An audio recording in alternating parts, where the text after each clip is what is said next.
Alors, on est rendu à la plat polo. Éliminer les arrondis de la poche à l'aide d'angles dynamiques. Ajouter la pâte de boutonnage. Donc, il y a plusieurs étapes pour ça. On demande de tracer un rectangle en donnant les mesures précises, 0,3 cm par 2 cm de longueur. Tracer un rectangle plus petit pour la surpiqûre. Dessiner un bouton et boutonnière et grouper. Déplacer la copie du groupe bouton-boutonnière verticalement au bas de la pâte de boutonnage. Sélectionner les deux groupes et appliquer un dégradé de forme à 2 étapes. Sélectionner tous les composants de la pâte et aligner dans les deux sens. Grouper, aligner la pâte sur la plat, insérer le groupe pâte dans le groupe à plat. Troisième étape, insérer l'image de la fleur dans la poche à l'aide de dessins intérieurs. Et dernière étape, faire le remplissage de tout sauf la poche avec la couleur, ici un mélange CMJN.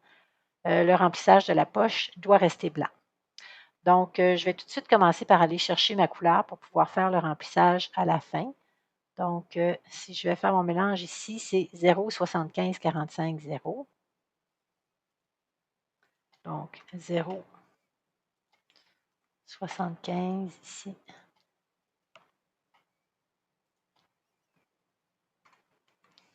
45 0. Donc, une couleur un peu corail. Donc, ce que je vais faire, c'est que je vais enregistrer ça ici pour mon remplissage tout à l'heure. Je vais aller voir dans mes calques ici et je vais aller rendre visible ici celui-là. Les deux autres, temporairement, je vais les rendre non visibles parce que je veux pouvoir travailler librement sur celui-là.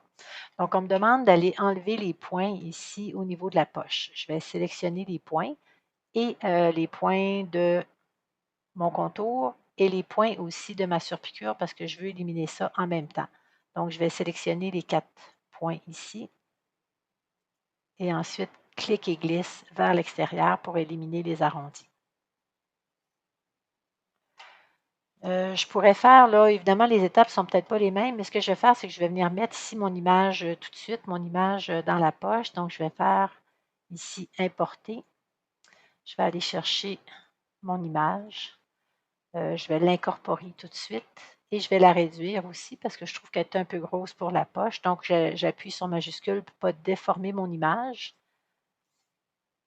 Je vais réduire encore un petit peu.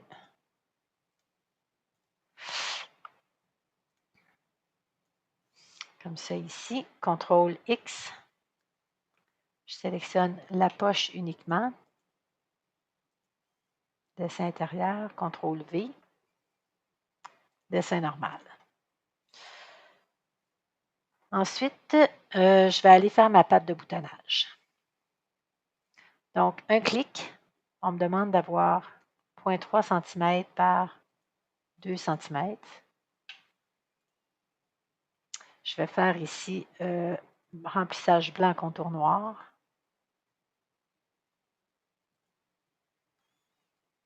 Et je vais me rapprocher un peu. Je vais faire ici, je peux soit copier celui-là, copier-coller, puis le rapetisser. C'est ce que je vais faire. CTRL-C, CTRL-F. Puis ensuite, ici, je vais réduire légèrement en largeur, légèrement en hauteur pour avoir ma surpiqûre. Un petit peu plus ici. Puis je vais appliquer ici les surpiqûres, donc 0,5, 0,33 avec bout arrondi. Ensuite, je vais faire bouton-boutonnière, donc avec l'outil ellipse pour faire un cercle. Je vais faire un cercle ici par le centre. J'appuie sur majuscule pour que ce soit un cercle parfait. Je vais enlever la ligne pointillée, mais je vais garder ici l'épaisseur de mon bouton à 0,75, c'est-à-dire à 0,5, où je pourrais mettre 0,75 un petit peu plus grand. Ensuite, je vais tracer ma boutonnière, donc la boutonnière qui doit être placée au centre, ici.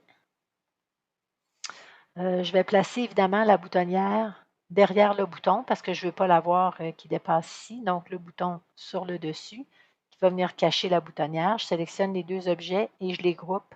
CTRL-G. Maintenant, je vais sélectionner le groupe ici et je vais faire avec Alt une copie que je vais placer dans le bas ici de ma pâte de boutonnage. Je sélectionne les deux groupes. Je vais dans Objet, Dégradé de forme, Option du dégradé, 2 étapes. OK? dégradé de forme, créer. Donc, j'ai maintenant tous mes boutons. Je sélectionne tous mes objets. Je vais m'assurer que ces objets-là sont alignés entre eux, verticalement et horizontalement, et je vais les grouper. CTRL-G. Maintenant, je vais placer ça ici sur mon aplat. Donc, je vais le placer d'abord visuellement sur la bonne hauteur, mais ensuite, je vais m'assurer qu'il est vraiment parfaitement centré. Donc, je vais sélectionner ça et je vais sélectionner aussi mon aplat. Je vais demander d'aligner sur un objet clé. Donc, ce que je veux, c'est que mon aplat ne bouge pas. Et je vais demander de sélectionner ici aligné par le centre. Maintenant que c'est fait, je vais prendre ici la patte et je vais la glisser à l'intérieur de mon groupe à plat. OK, donc, je veux qu'il soit là. Je pourrais même le mettre ici à l'intérieur du devant. Maintenant que ça, c'est fait, je vais aller utiliser ma baguette magique pour faire mon remplissage. Donc, je sélectionne tout sauf la poche. Donc, je vais désélectionner la poche ici. Oups. Donc, je sélectionne tout sauf la poche. Et je vais faire mon remplissage avec la couleur ici, couleur de remplissage sur le dessus, avec la couleur corail.